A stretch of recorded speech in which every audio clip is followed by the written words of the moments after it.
Tension एक ऐसी चीज है जिसको दिखाना नहीं चाहिए, है ना, उसको चैलेंज लेकर उसके विरुद्ध काम करना चाहिए कि टेंशन परमानेंट जीवन से समाप्त हो, है ना।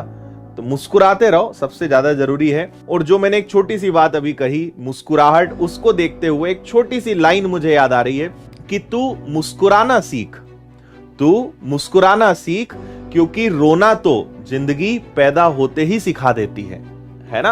हम में से अधिकतर लोग ना सिर्फ रोते रहते हैं, सिर्फ रोते रहते हैं। इंग्लिश नहीं अच्छी है मेरी, मैथ्स अच्छा नहीं है, मुझसे ये नहीं बन रहा, मुझसे वो नहीं बन रहा। लेकिन अक्सर कि वो करते इतना सा है, या कई लोग तो करते भी कुछ नहीं है, है ना, और रोना गाना उनका नेक्स्ट लेवल पे चलता है। वो सोचते हैं कि कुछ करे बिना ही हमें बस प्राप्त हो जाए, मेहनत करना ही ना पड़े। मैं आपको एक चीज बता रहा हूं, इसको अपने दीवार पे लिख लेना कि देयर इज नो शॉर्टकट, ठीक है। सफलता का, चाहे वो जीवन में सफल होना हो, चाहे किसी एग्जाम में आपको सफल होना हो, देयर इज नो शॉर्टकट। आपको मेहनत करनी ही करनी पड़ेगी, और मेहनत हमेशा लगातार करनी पड़ेगी। जब एग्जाम करीब आता है, जब हम पढ़ाई शुरू करते हैं, तब हमें दिखता है कि अरे बहुत बड़ा सिलेबस है यार, ये सिलेबस तो 6-8 महीने में ना खत्म हो, लेकिन 3 महीने बाद तो परीक्षा है।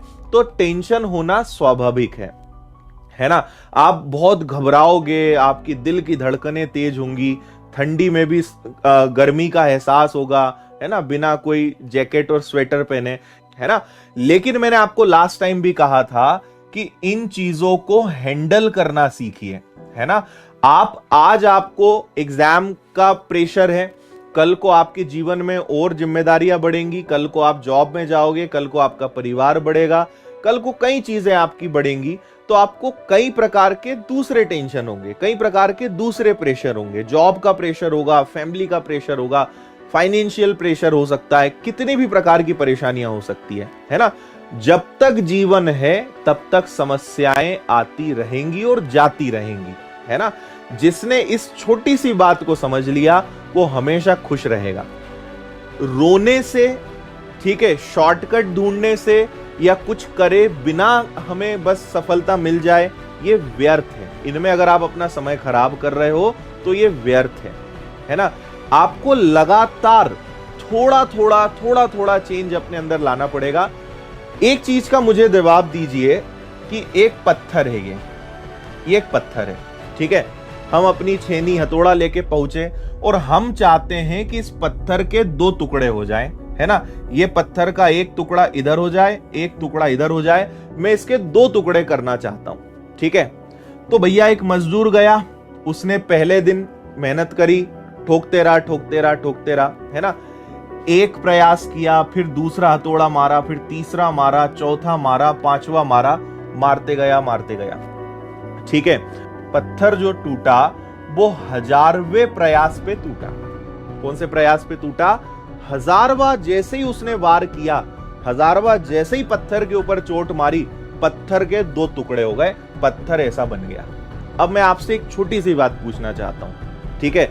मुझे ये बताइए आपकी क्या राय है, ये 1000वां महत्वपूर्ण था या इसके पहले जितने वार करे वो सबका भी कोई महत्व था? क्योंकि पत्थर तो 1000वें वार पे टूटा ना, तो पूरा क्रेडिट किसको जाएगा? एक एक जो चोट पत्थर पे मारी गई ना, वो महत्वपूर्ण है। सही है बात, है ना।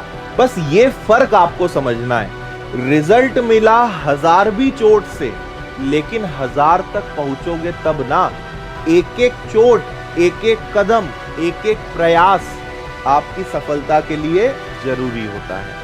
थोड़ा थोड़ा अपने अंदर सुधार करो, बहुत थोड़ा। आप आने वाले 1-2 महीने के अंदर आज आपकी जो स्थिति है उससे नहीं कुछ तो 8 से 10 गुना तो बेहतर हो ही जाओगे। 8 से 10 गुना आप अपने आप से बेस्ट हो जाओगे अगर रोज 0.5% भी अपने अंदर सुधार कर लिया।